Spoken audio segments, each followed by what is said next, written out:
Now, in case you wondered what that sound was, that is, in theory, me in a tasteful bathing suit jumping into the water, prepared to swim upstream. I'm Dorothy Wilhelm. This is Swimming Upstream, but I'm not getting in the water anymore. I'm pre-shrunk. I don't have to.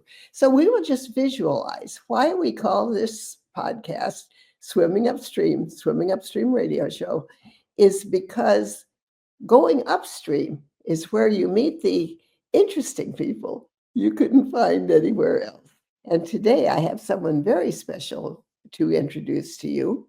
Joella Oldfield is an ambassador, but she is not an ambassador to Croatia or New Zealand or whatever. She is the ambassador from the Fred Oldfield Western Heritage Museum and what do I call it? Say it right, Joella. The Fred Oldfield Western Heritage and Art Center. See, I was doing really good there for a while. You were indeed. And the Fred Oldfield Center, I suppose, if you live in some obscure part of the country, you may not know about the Fred Oldfield Center, but Fred had many important and distinguished characteristics and accomplishments, aside from being Joella's father and the Fred Oldfield of the Western Heritage Center. Fred was also one of the, or if not the premier Western artist of, say, the last, I'd say 50 years. What would you say, Joella? I would agree with that particularly in the Northwest. There's many great artists out there, but Fred certainly held his own in all of that. And he's world known. He's got paintings truly throughout the world. And, people loved him. He was an old cowboy and an artist. Was an old, well, I always have to tell, Joella did not know I was going to tell this story, but Fred was one of my oldest friends too. So I'm always doing that. When we moved here, we came from Bangkok and were stationed here in the Pacific Northwest. And I had a new baby, as I was always doing that. And when the baby got to be a little bit older, my husband gallantly volunteered to look after her so I could go to a painter's workshop at where is this teeny tiny town? Where was it? It was with the. I'm not sure, up in Puyallup or Graham area or probably Graham. It wasn't Puyallup anyway. But I went and we were painting, and Fred was the model. And he was delightful and handsome and funny and witty, and I didn't know who he was. But I painted the picture, and it was sincerely terrible. And so nobody offered to keep it, so I took it home. And so as I was carrying it to the car, I dropped the painting in a mud puddle. And when I retrieved it, it's an oil painting, when I retrieved it, he had whiskers all over in the painting, and he looked much better. And that painting is still, when the whole set is on display at the museum, that picture is still there. And he looks much more handsome now that he has mud in his chin and also. But my picture was one of how many paintings of Fred do you suppose there are? Oh, truly hundreds. We have probably 40 in the center. I bet you there are thousands. It could be. He just had that great face that you wanted to paint. And then they put him on the cover of the newspapers and magazines. And so people would paint from that, using that as a photograph. I always know exactly where they found his picture by which angle they're painting him from. Right. Joella, here's the picture of Fred that's on your website, I think, isn't it? This painting, I want you all to know, Fred is 90 years old and still riding horses in this photograph. And that's just what he looked like. He was just a great looking cowboy, stood straight and tall, and he never showed his age. And he was pretty remarkable looking fellow. And the girls liked him, trust me, through 98 years old. They were still chasing him. Yeah, he was almost 100 when he passed away. So that brings us to the Western Heritage Center. Tell a little about that. I know about it, but you know all about it. You were on the first board of directors and helped us build it. 22 years ago, I decided we had to have a place to preserve Dad's paintings. And so I said, Daddy, I want to have a big gallery or a museum of your paintings. And he said, I don't know. That sounds kind of boring. What else you got in mind? And I said, well, I thought it would be a great place that children could come and take art classes. Now you're talking, he said. So as soon as we mentioned the kids, he was all on board. And then he pondered it a while and he said, you know what? We can't call it a museum. It makes me sound dead, and I'm not dead yet. So we came up with Heritage Center, which makes it a very long name. But it's still not. in all, he did not like it being called a museum because he felt like a relic. So he was 84 years old when we began this journey. Most of us are thinking about retiring, golfing, and sitting by the pool, but not Fred. He just was gung-ho about this new idea of bringing children all together in one place and giving art lessons. So away we went with it, and it has done nothing but thrive for 22 years. It's a small grassroots museum. We had been located on the Puyallup Fairgrounds for 22 years, and we just moved because the road is under construction, the fair is under construction, and it was time to find a new home. Unfortunately, what we have found is a great place for our art classes. We're leasing a home, an actual home from a church right around the corner from the fairgrounds. And they've been just wonderful landlords. And we never missed a beat. We closed at the fair on Friday night, and the students were back in their chairs on Tuesday in our new location. And the kids are actually really embracing having a house now. I think they feel it's more intimate. The teenagers immediately took over the basement. That was their private space. The theater kids took over the attic and the upstairs area because they felt very creative up there. And every bedroom and the living room is an art class. So it's working out perfectly for the time being. However, our goal is to find a new building, whether it's an old barn that we renovate, an empty building, something where we can bring the museum and the paintings, the artifacts, and the children back together for the classes. So we're in a transition right now, and it's kind of exciting and challenging. But that's where we are, and that's what the center is. When Fred passed away, we had already planned his 100th birthday party, and good Lord, he left us 3 weeks before he was 99. So I took all that. I still ran with it. We did a wonderful fundraiser for the center, and I was going to give a speech and told them I wasn't, and they were all happy. They whistled and cheered, of course. And I said, but I have one thought to leave you with, because I had been sitting there and we had hung 1,000 stars from the ceiling, and every star had a child's name on it that had gone through our art program. And actually more students than that had gone through, but we ran out of stars. So I said to the audience, I said, you know, folks, I just want to leave you with this thought. Fred was 84 when we started this, not 24, not 44, 84 years old. And in 15 years, he touched the lives of over 1,000 children. And I said, so what are you all going to do with your next 15 years? And I just sat down because I thought that just basically summed it all up. He did not stop at 84. He basically started over at 84 and had this whole new goal, this whole new purpose of life. And he literally, not only did the kids thrive in art classes, but Fred thrived. He loved it. Those children inspired him and, you know, made him want to get up every day and do something fun with them. So that's our goal. He was adamant about no child should not be able to come to class if they couldn't pay the $10 a week for an art class, which is, you know, less than a movie anymore. So we have always had scholarships, and well over it. Right now, I think we're at 22%, and we see it climbing of students that are going to be needing scholarships in the next year. And we have never even asked for a financial report because Dad was of the old school.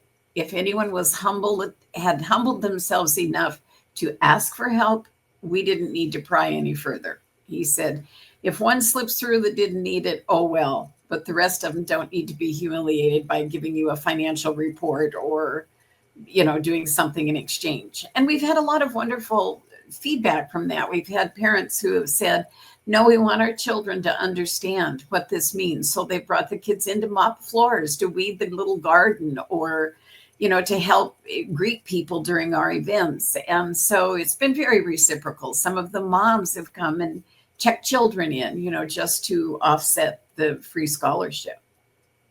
Well, that's why with all of Fred accomplished and is still accomplishing, we thought it might be fun because there could be, as I said, up to 10 people that have never heard of him.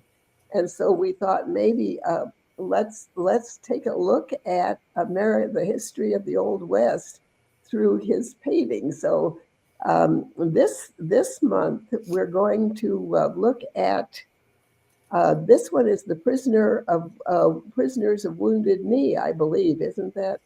Yes, that's correct. This is a painting that hung in the Charlie Russell Museum in Great Falls for an art show. It's been in many places as a featured piece for quite some time. And of course, it's one of our favorite pieces at the museum. It was also Dad's favorite piece because he so empathized with the Native Americans. And this told a story that he felt really portrayed what the Native Americans went through, how they were treated and disrespected, and the hardship that they endured, and they kept on. They didn't give up. They did what they had to do to survive. And obviously, the tribes, many of them did survive. And he just always, if you were to ask him who was right and wrong in this situation, you would have had a good argument on your hands because it was never the white man. Well, in this case, the white man murdered 200 Lakota people. So yes. You would have a hard time with that. In case anyone doesn't know, the Wounded Knee Massacre in 1890 resulted in the deaths of over 200 Lakotas, including women and children, by U.S. Army soldiers. And of course, we were Army, and so I am very ashamed of that particular thing. But Fred saw, when you look at this and remembering talks with him, you look at this on two levels. On the one hand, it's a beautiful painting. Look at you've got kind of, a triangle at the front and leading back all the way. And yet it's totally sincere. It's not a contrived, composition. Look at the wounded man right in the front. Yeah, all of it, the detail. And actually, obviously, a photograph doesn't show you the depth of the color that's in the canvas. And it's a painting, truly, Dorothy, that we have had not just one, but multitudes of people over the years that we've had it hanging that have stood in front of it and tears rolling down their cheeks, yeah. Just because of the emotion it evokes. The mothers trying to protect their children, the natives trying to protect their elders. It's just tremendous feelings that you go through. The cold, the bitterness of it, barely any clothing, nothing warm, no fires to keep them warm, just trudging through that snow. And it was, and of course, walking. In this case, the prisoners, they would have been on their way to the incarceration.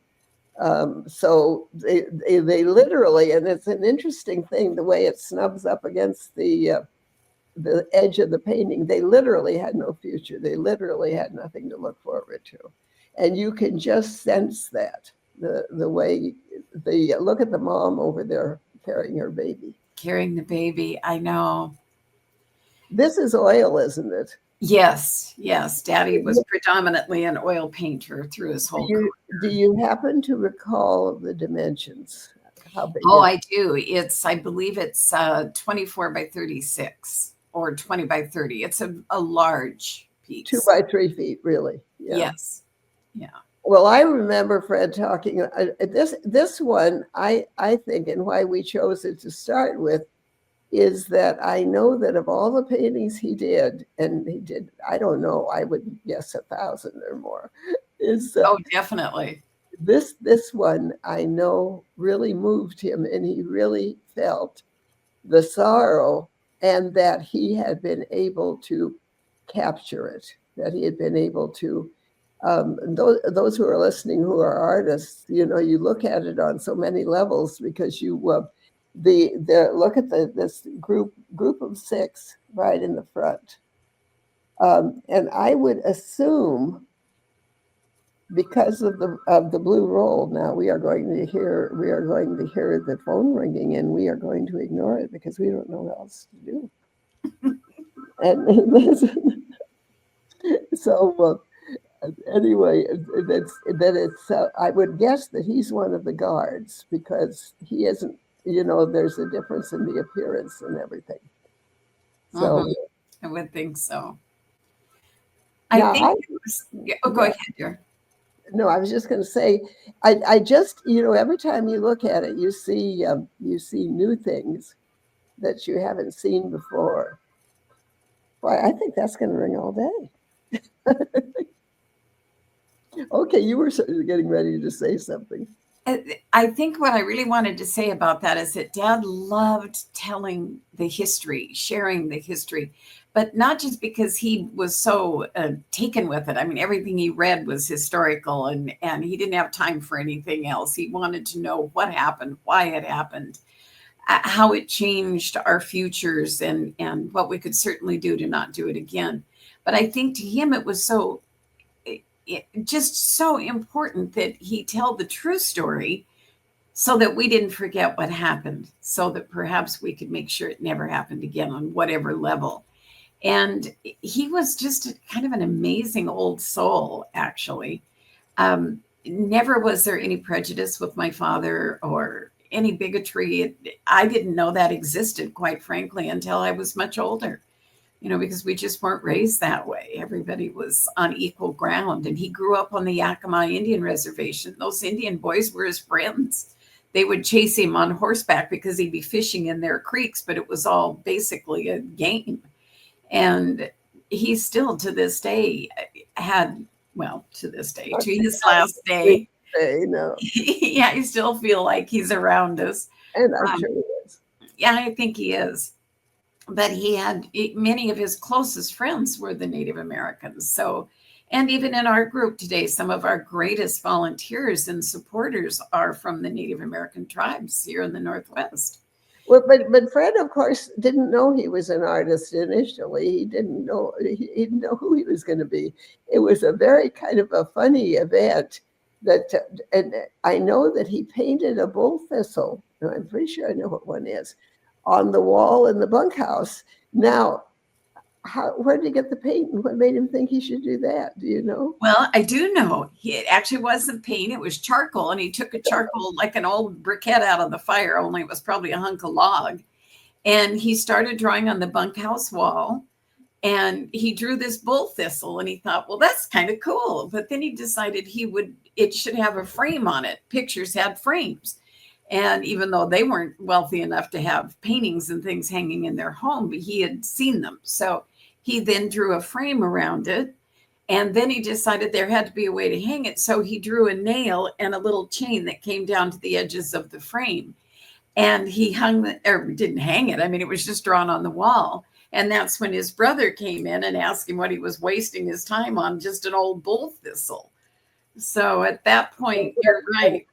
And Fred was thrilled that he recognized it was a thistle. Exactly. He said, I really can do this. So yeah, he grew up in the Depression. His dad was a migrant farmer. They were dirt poor. And Daddy said, we never knew we were poor. Everybody was poor. Right. We were just in the same boat. And his mom, my grandma, would get up in the morning and count how many bodies were laying all over the floor sleeping in the bunkhouse and in the house, because the kids just went from one house to the other, all the nephews and cousins and nieces and whatever. And so then she'd start fixing breakfast for everyone. But it was just amazing times that they kind of cherished. They didn't resent them or feel abused in any manner. At the museum we had on the fairgrounds, we did the bunkhouse in the dioramas so that we put old newspapers on the wall, because that's actually what they had in their bunkhouse.